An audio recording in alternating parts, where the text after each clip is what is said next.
Hello everyone, my name is Joshua Hodge. I'm a current lieutenant in the United States Marine Corps. Making this video to shed some insight to help prepare those about to go to the United States Marine Corps Officer Candidate School. I remember I went about coming up on 2 years ago, and the process, back then I remember stressing out a lot about OCS. I didn't know what to expect. I was looking through Reddit, YouTube, everything, just to try to get some information so that I could be the most prepared. So that's my goal, is to help a younger Joshua Hodge, candidate Josh Hodge, go through and get as much information.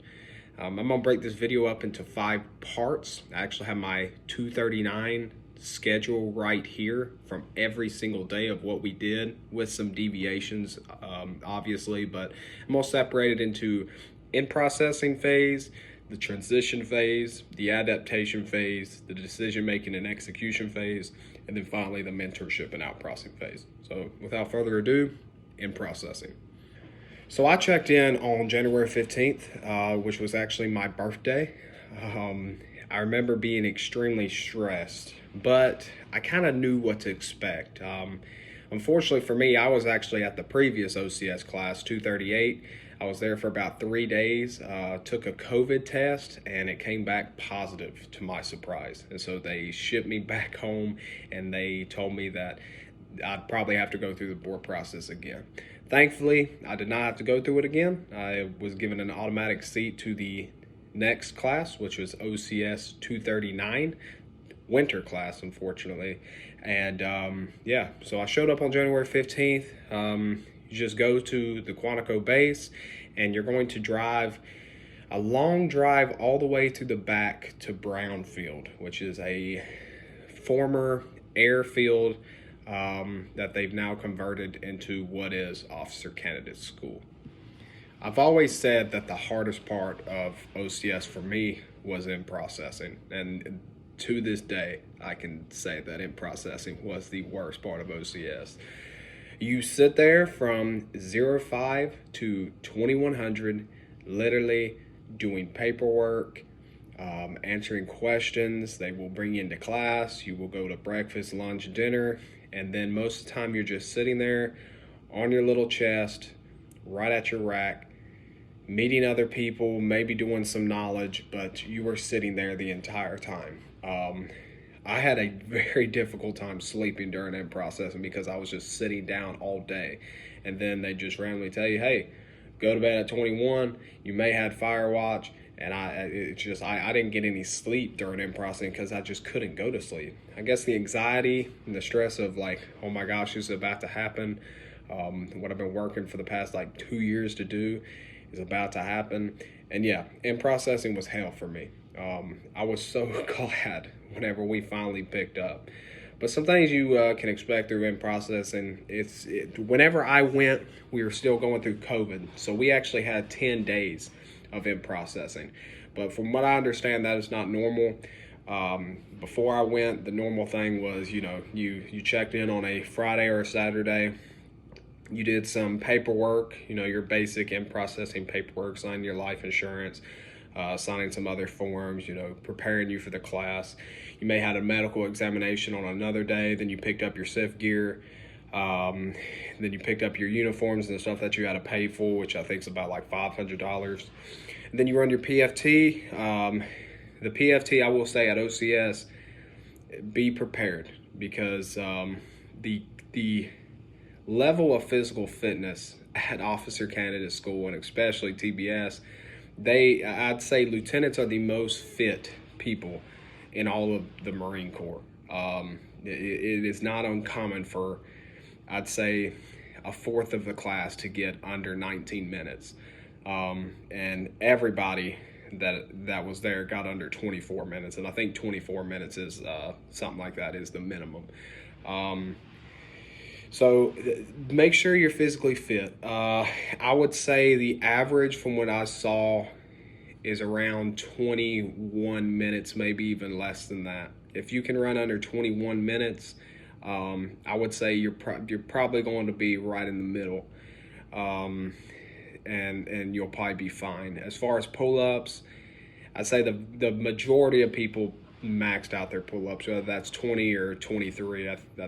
For whenever I went, I think it was 23. And then we did the plank. I think you had the option between the crunches and the plank whenever I went, and then I did the plank. And I'm pretty sure everybody maxed out the plank. 4 minutes and 20 seconds whenever I went, but now I think it's 3:45 or something like that. So in processing, you do that.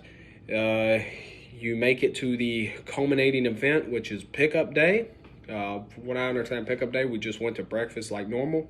They took us into the classroom, and they set the entire company down, which the company here is like 400 candidates.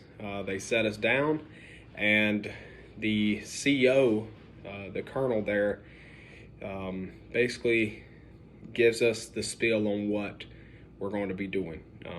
Now I remember the colonel there, he was just like, hey, congrats on making it here, but for the next 10, or at that point 9 weeks, you are going to be preparing how to lead.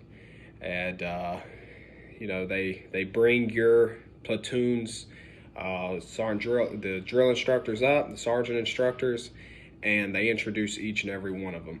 And then I believe the CEO just says, you know, take command, take charge and carry out the plan of the day. They say aye, and then everything just goes to hell. They start screaming at you, you're running out, and that starts the transition phase. And from the transition phase all the way through the adaptation phase, your life is going to be fucking miserable. So the transition phase. I enjoyed the transition phase to a point. The beginning of transition phase, I enjoyed because it was just a change from in processing. We were actually doing things. We were learning the basics of drill.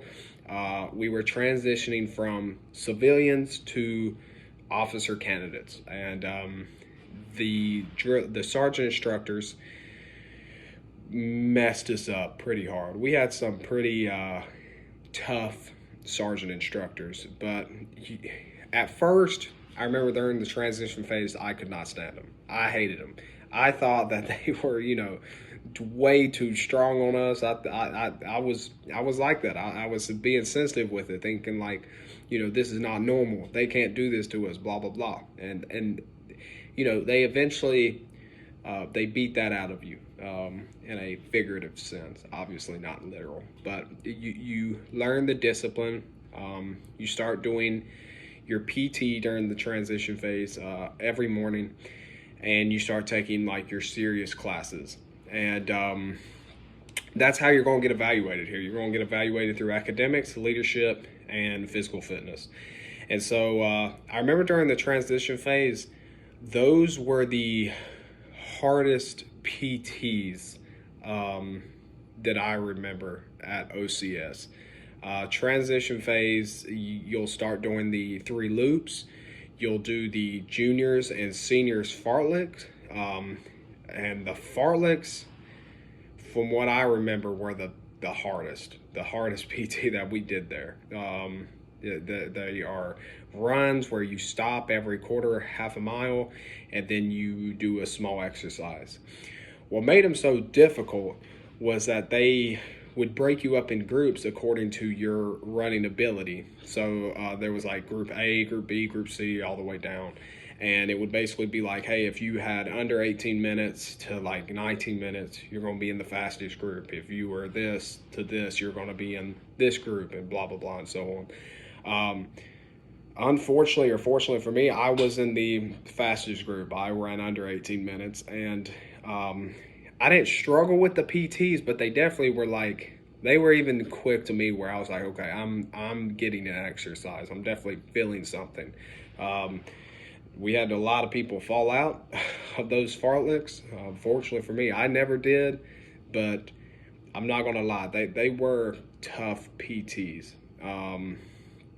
But as long as you're in, you know, decent shape, like I said, running under 21 minutes and you're in a group where you're not going too fast, or at least fast for your level, you should be fine. They're definitely not impossible. You can do them, but they're not going to be easy.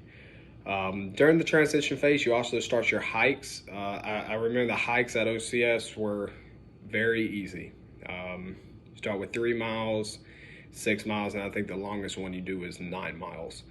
But you'll start your first hike, which I think they did like a 1.5 mile hike for the LRCs.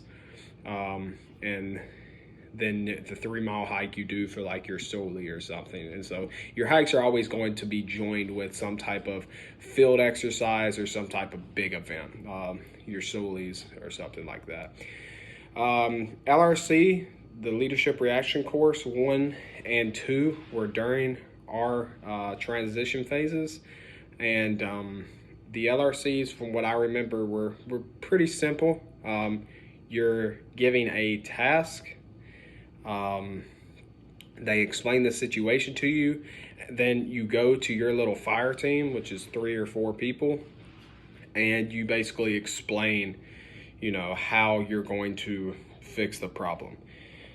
I will say, a tip for this: if you can study some type of basic 5-paragraph OSMIAC format and brief the LRC situation and what you're going to do in that format. It doesn't need to be perfect, but in some type of format, they tend to like that. You will feel very unprepared for your LRC. You will think, what am I doing? How do I even brief this? What do I do? Because from what I remember, they didn't really teach us OSMIAC or anything whenever we did LRC 1. And so you're kind of clueless. And that's the point. Like, you know, they want to see, what do you do at first? But LRC, you know, as long as you're confident with it, you have a plan and you stick with that plan, and then if there's something that's crazy changes, then you adjust. But as long as you have an initial plan and you do that plan and you at least try to make that first plan successful, that's what they're looking for. If it's successful or not, you know, they don't really care. And if it's so bad where your plan was, you at least tried your initial plan and then it just doesn't work out, then you can change it.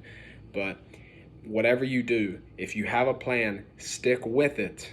And then if it's not good, then you can change it. But at least carry that plan out to the end. Don't just say, oh, here's what we're going to do, and then you get halfway through and you're like, never mind, this ain't going to work out. They don't like that. So that's probably the biggest tip for both your LRCs. And during your at the end of your first transition, your transition phase, you're going to have your first peer evaluations. And peer evaluations, from what I remember, that it was one of those things that, you know, whenever I was preparing, they made it seem like a bigger deal than it actually was. As long as you're just a good dude, you know, you work hard, you try just to keep your head down, and you know, you help out your peers. And when you're in billets, you're just confident and make sure nobody gets messed up. You're gonna be fine on your peer evaluations. And even if, you know, even if you score badly, because some of the people in my squad, they scored extremely poorly. It wasn't something that I noticed that the sergeant instructors really paid attention to for our class. But, you know, I would not be worried about the peer evaluations as long as you have a decent personality, which, you know, we're all college students. I would assume most people do. I liked almost everybody in my squad. There were a few people that, you know, I didn't get along with, but even those individuals, like, I still thought they were stand-up dudes. But just be a good dude, and your peer evaluations will take care of themselves.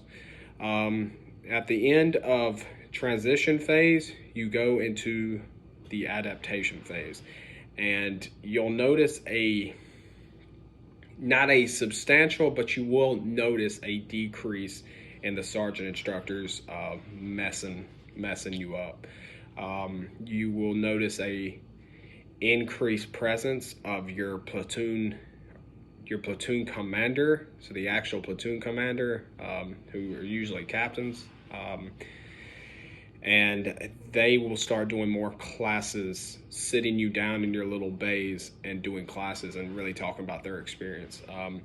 If you can make it through transition phase and make it into adaptation phase, I will say, you know, the major stresses as far as getting fucked up all the time will go away. I mean, don't get me wrong, you will still get messed up, but there is a noticeable decrease in that as they take you to the transition phase. But the transition phase is marked with probably the biggest thing at OCS, and that's your weekend liberties. So your transition phase is really going to mark your big events, and that's going to be your Sulis all the way up to Suli 2, and then you'll go into your next step, which is your decision making and execution phase. But the adaptation phase, that's going to have the events of, you know, your big hikes, which is your 4 mile hike. You do have some difficult PT, but it is way less, in my opinion, than the transition PT. You will start doing stretches every 2 to 3 days, every other day, every 2 days, every 3 days, multiple times a week. You also do the introduction to the O course during your adaptation phase. And then, like I said, Liberty will start on the weekends. As far as Liberty, you get I would say a good 24 hours of Liberty. Saturday, I remember our first Liberty, we did not get out until like 1800. And then you have to be back the next day at like 2 or 3 in the afternoon. So it was less than 24 hours of Liberty. You definitely enjoy Liberty. It's a nice thing to be able to sleep in and, you know, be at a hotel room and wash up and, you know, be alone, be able to watch TV. But Liberty, how they say you get the weekends off, you don't really get the weekends off. You get like 1 day if you're lucky. Because of COVID, we had to stay on base, but we were allowed to go get a hotel. So usually I stayed at the ends of the core, just down the road on base. And then, like, I think week 7 or week 8, we were actually allowed to go off base, and then I started getting a hotel. But I got a hotel room every single weekend. You did sometimes have to stand fire watch during the weekend, but I think if you did it like once or twice, you didn't have to do it the rest of the time, and it was like maybe 1 or 2 hours. And so I did that, but even on those weekends, I got a hotel. The rest of the adaptation phase, you do your first FEX, and you also start doing your exams. The exams at OCS, I remember, were actually pretty difficult. But some classes, they said that the exams were easy. Some I've heard people say they were hard. I remember at OCS, the hardest thing that we did were the exams. A lot of people failed the first and second exam. They were not easy as I was led to believe whenever I was preparing. But you do your exams, as long as you study and you pay attention and you have good study habits, you should be fine. I didn't fail anything at OCS, not one event. And I would say, I don't think I have like an extraordinary mind. I just think, you know, as long as you study, you have some common sense, you'll be okay, but you have to study. And then sound off whenever you're doing the cadences. Whenever you're walking around to lunch, to dinner, to breakfast, there's usually going to be a knowledge candidate who, while y'all are walking, is screaming out knowledge. And what did I do? I always volunteered for that, so that when I was screaming out the knowledge, I was studying myself.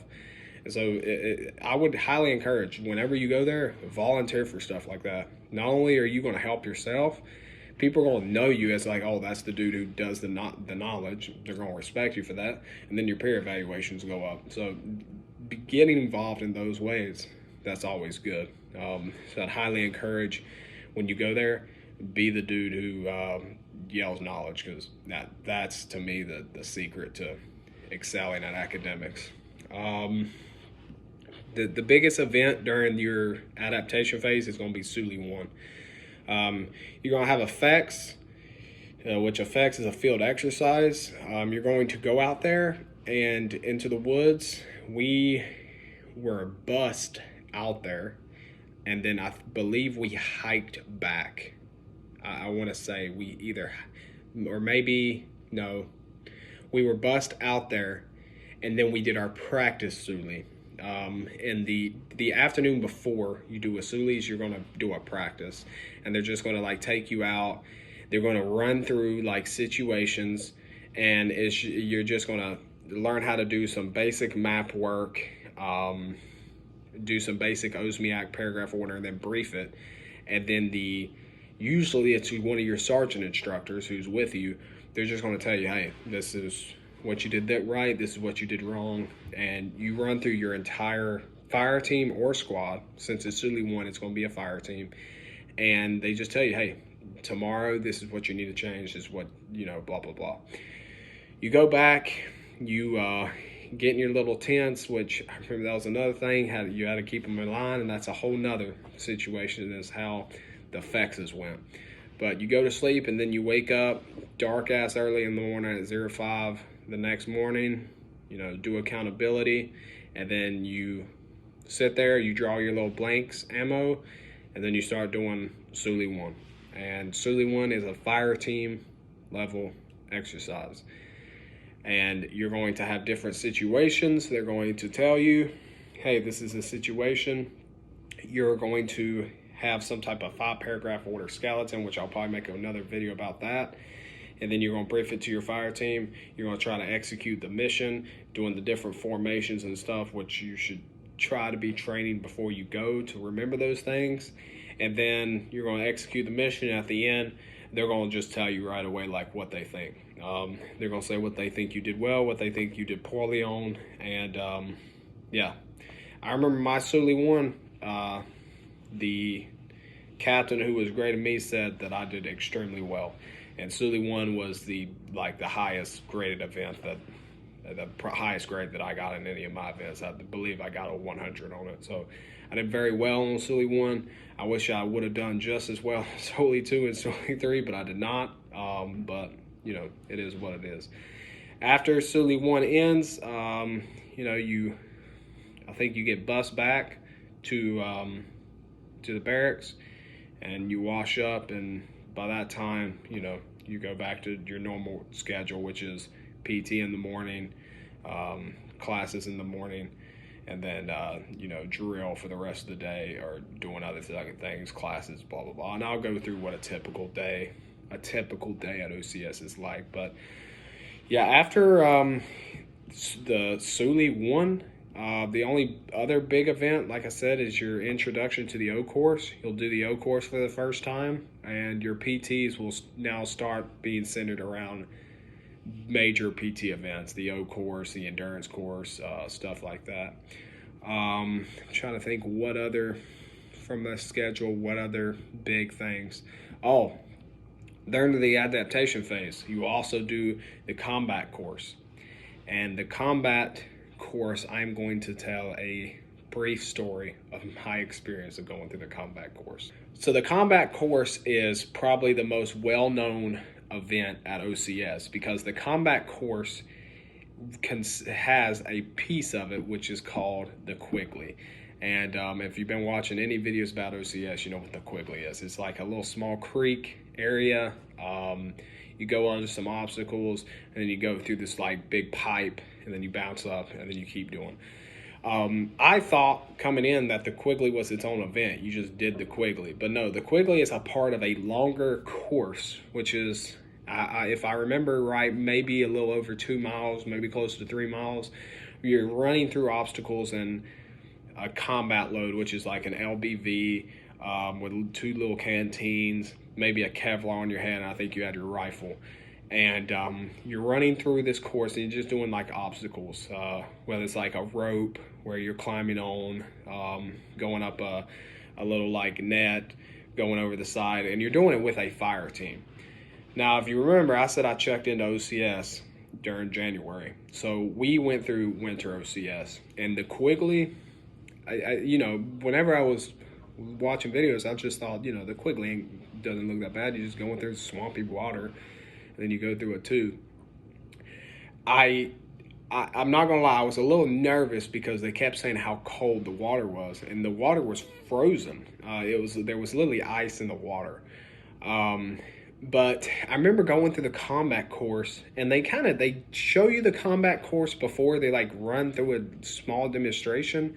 But I remember whenever I was running through it, you get to a part and you have to kind of jump into the water where the Quigley is. And I remember I was running, and before I knew it, I had gotten to the Quigley, and there were just huge chunks of ice.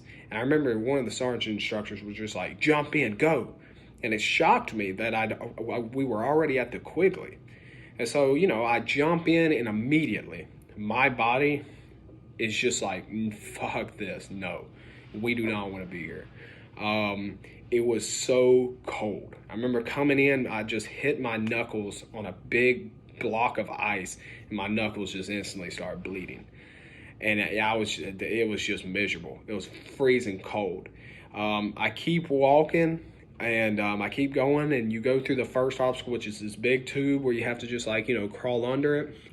Crawling under that tube is when I noticed that I was not prepared for the combat course and the Quigley at this temperature. We kept going through it. You get through these like little wooden poles where you have to like slide sideways under them, and they're so tight that you're like, how am I going to physically do this? I was so cold that I just lost it. They were telling me to do things, and I just couldn't comprehend what they were saying. I get through the end, and it's the little tunnel where you have to go through, and they said, you can go through head first, which is, if I had to go through upside down, I wouldn't have been able to do it. And I remember the company CEO, so the major, was sitting on the tunnel, and he was just like, "Hey man, you have to do this. It's a requirement, graduation requirement." And I guess he just saw me because I was freezing. Like, I had never been that cold in my life. And what he was saying, I was just like, I was just looking at him. And he's like, "You have to do this." And I remember in my brain, as dramatic as this sounds, but this is legit how it was, I just told myself, like, hey, this is what I have to do to become a Marine officer. Like, this is the moment I have to decide if I want to do this or not.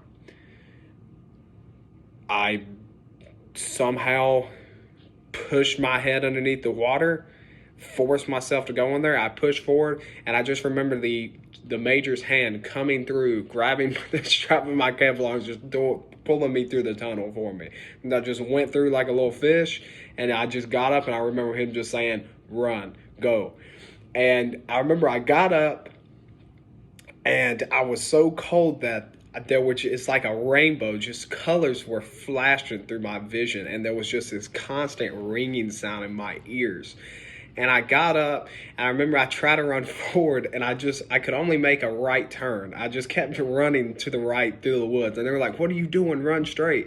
And I was just sitting there like, I physically can't. Like, I'm that fucking cold right now. But eventually, like, I keep running. I'm still sitting there freezing, but it's not as bad as it was. We keep going. I think there were like 2 more water obstacles that you have to go through, but it isn't as bad as like having to stick your freaking whole body underneath it, and for whatever reason that water wasn't as cold. But you get to the end. I remember the doc was just like, "You need to go get in the freaking showers, like a warm shower." And I took my stuff off, I jumped in the shower, and I probably sat in there for like a good 20 minutes, just trying to freaking warm up. But that was, as far as like individual events, that was probably one of the hardest things I've done since I've been in the Marine Corps. And, I've done some pretty tough things, but that was probably the hardest thing as far as where I felt I was the closest to giving up. And yeah, after the combat course, you feel like, damn, I just did like the main thing that they tell you you're going to do at OCS, and that's the Quigley. So it's kind of motivating. And then you go through, and the next phase happens, and that's your decision making and execution phase, and that's when the actual like big graded events on getting towards the end. That's when stuff really starts to matter. So the decision making and execution phase, that's when you're going to have your big events. You're going to do your actual O-course test. You're going to do your CFT. You are going to do your SULI 2 and your SULI 3, and you're going to do your long mileage hikes, long being 9 miles. You're also going to start doing your night and day land nav tests, and you are also going to do, if I remember, the E-course. And the E-course is going to be the last thing that you do before you go into the mentorship and out processing phase. SULI 2, the only difference between SULI 2 and SULI 3 is just the types of tasks that you're going to be doing. So you're going to have you're going to have more complicated, for OCS standards, tactical tasks. The situations may be different slightly, and it's just SULI 2 and SULI 3, you're just doing a little bit more in SULI 3, but they're both squad level exercises. You're going to be leading a squad, and you're still going to be doing your little map work, your 5-paragraph order, and the briefing, it all the same. SULI 2 and SULI 3, as long as you have a good 5-paragraph order skeleton, you will be fine. SULI 2 and SULI 3, I didn't score as high as I would have liked to, but I still did well. I think I made like a 95 or something on my SULI 2, and then I remember like an 89 or something on SULI 3. And you want to, I think 80% on everything is the minimum to pass at OCS. So they were fine. The hikes, extremely easy. As long as you can just walk with weight on your back, you'll be fine. The exams, I did notice they started to get slightly easier. We just started to get more acclimated to them. But less and less people started to fail the exams. And I believe we had, if I look here, we had 7 exams from my class. I see exam 7 here. So I want to say we had 7 exams. So you're going to do those during the decision-making phase. You're going to, do the end, probably like 5 through 7. So the ending of it.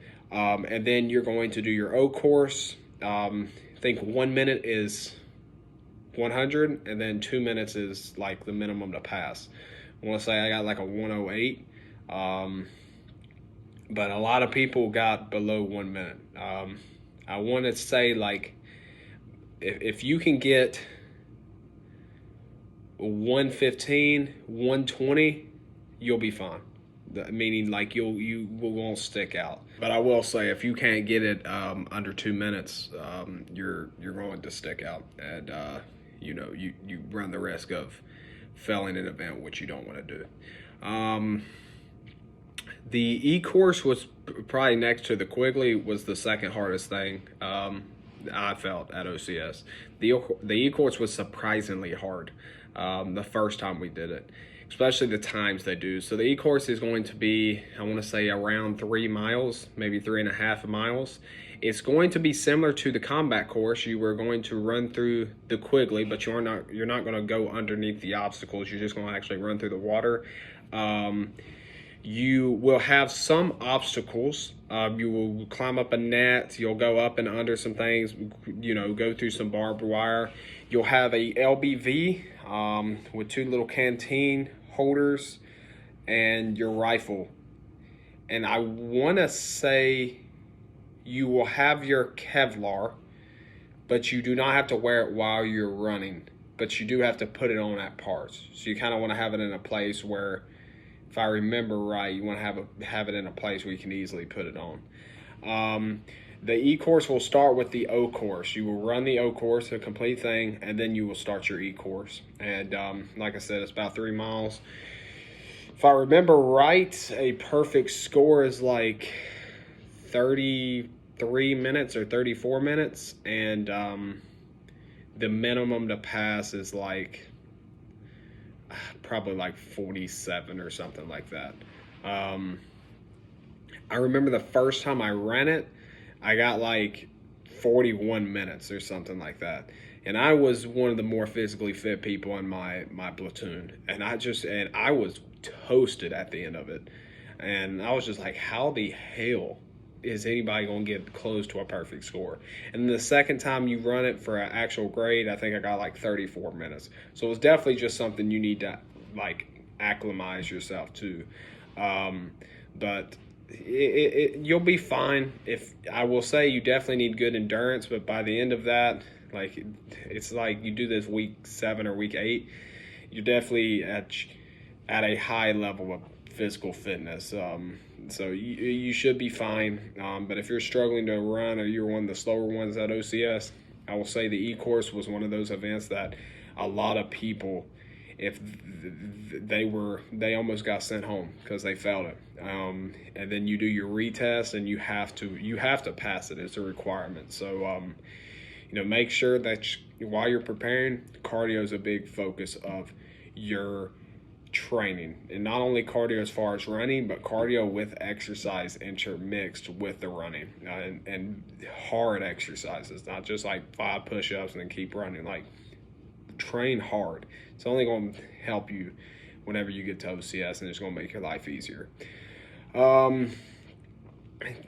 After that, I mean, you do your Sulis, you do your E course, and after the E course, you're basically like good.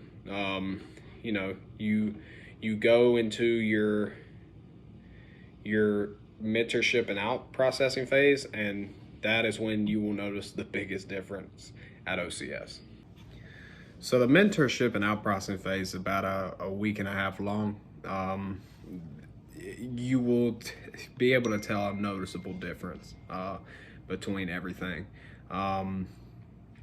The sergeant instructors will be way less in your face.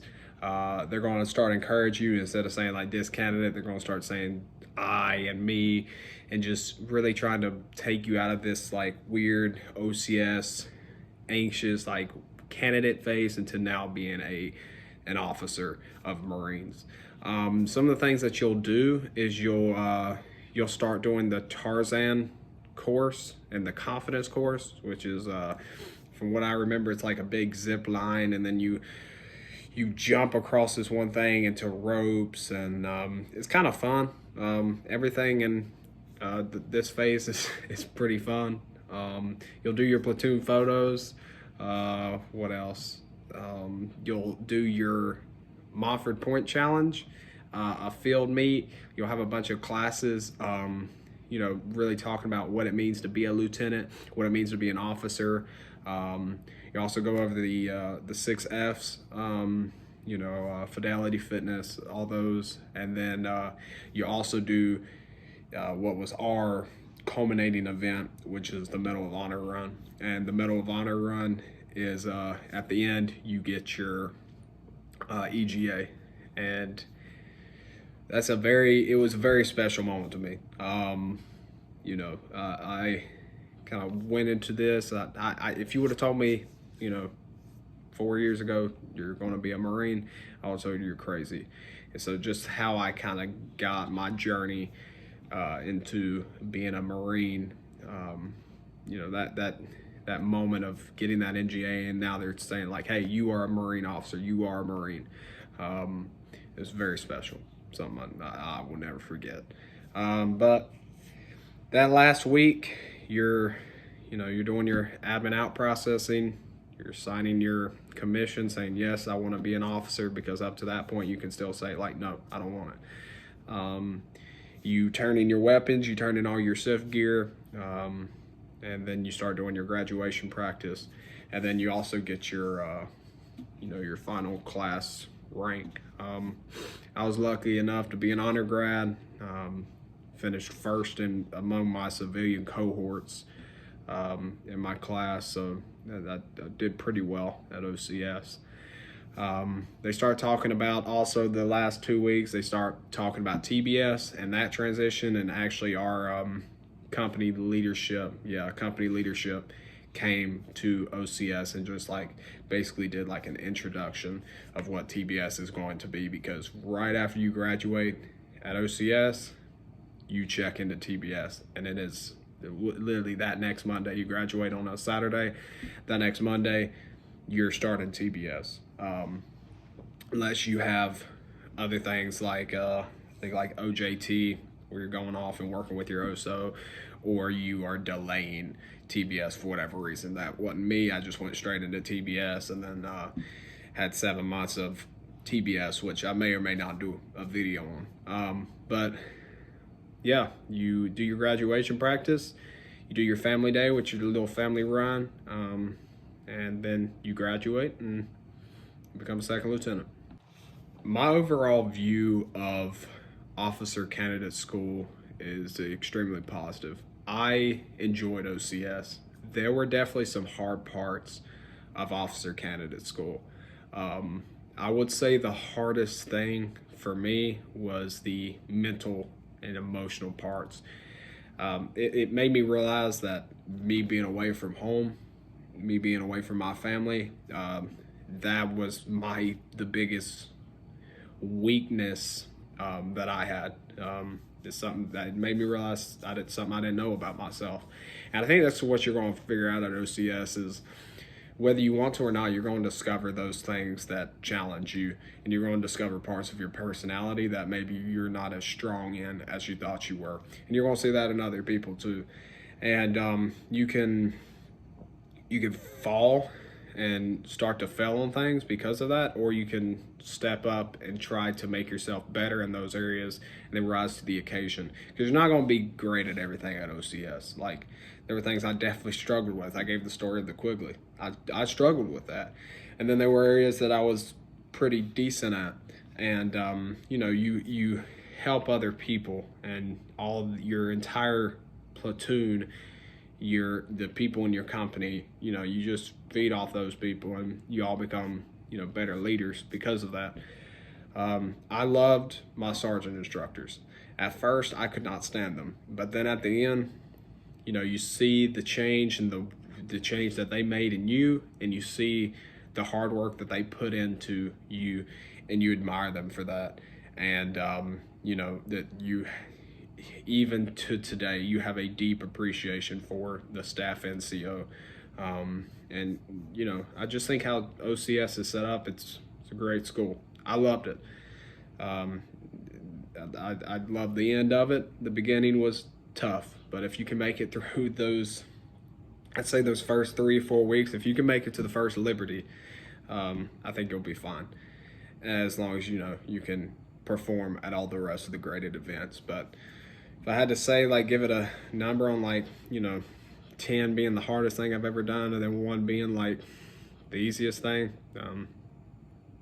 I'd say it's probably a 6 or 7, moderately difficult. But it all depends how much you prepare physically. Physical fitness, if you can be physically fit, that's going to make things easier for you. It ain't gonna make it easy, because there's so many things. Like I said, the mental aspect of it, the leadership challenges, just standing at attention for hours and hours in a formation. There's nothing you can really do to prepare you for that, but you can prepare for the runs, you can prepare for the hikes, you can prepare for even doing the name tapes. That was the biggest thing that I did. I made like 100 of the little name tapes with the stencils, and I literally made 100 of them, and I did them in a little roll, and I kept them. And my sergeant instructors, they didn't go through and like throw them away. They just said, hey, they would rip them off, and that saved me so much sleep at the beginning just having those extra tapes, because it was while everybody was sitting there stenciling and they didn't get to sleep until like midnight, 1 o'clock. I literally had like 100 of them, and whenever they'd rip them off and tell us, hey, go to bed, I'd just stick them back on there, and I'd be done within like 5 minutes. Then I'd just go to sleep. And you know, I thought we got plenty of sleep at OCS. Every night I got at least 6 hours, 6 to 7 hours, depending on if I had Firewatch. And if I didn't have Firewatch, I got a full 8 hours of sleep. As far as food, a lot of people lost weight. I gained weight at OCS. If you can eat fast, you'll be fine. I mean, I've eaten fast my entire life, not to like had the eat or be eaten, so it wasn't anything different to me. The biggest secret that I had with eating is just that the bread at the end of that line, whenever you're going through the cafeteria, there's going to be loaves of bread. Just grab them fucking things and eat them, and you'll be fine. I thought they fed us enough. Breakfast, lunch, dinner, and then at the end of the day, you got a little like snack right before you went to bed, which half the time I was so full from dinner, I didn't even feel like I wanted to eat that thing. Lastly, if I had to give one piece of advice, if this is the only thing you get from this video, be confident. You have to be confident. You know, be humble. Be willing to learn. You know, enjoy it as much as you can, but be confident. The sergeant instructors, they look for that weakness, and you know, if you're sitting there and you're nervous or you're scared, they're gonna find that out, and they will fuck with you. But if you're fucking confident, and even when you fuck up, you're just confident about it, and you scream and you just yell and you're motivated, you'll be fine. I didn't get messed with barely at all at OCS, and you know, maybe it's because I did well and my grades were well, and they just felt like, okay, this dude has it, we're gonna focus our efforts on other things. But I honestly think it was just because I showed that I was confident, and you know, that I wasn't gonna get easily, I wasn't gonna let things bother me easily. So just be confident to the point of arrogance and ignorance. You have to be that, because you're gonna mess up so many things that if you harp on it, it is what it is. But if y'all want another video of me going more in depth into OCS, I know this was kind of like just running through the big pieces and more of like my experience, but if you want me going into like individual events and things like that, just let me know. Comment below. I'll answer your questions as quickly as I can. I'm currently at airborne school, so if it's a delay, you know, that's why. But after I get done and get back to my unit, you know, I'll definitely have time to answer comments. But if you want any more videos, just put it down in the comments, and if you want to subscribe, you can. If not, that's cool. But yeah, I appreciate you watching this video. Good luck at Officer Candidate School, and hope to see you in the fleet. Take care.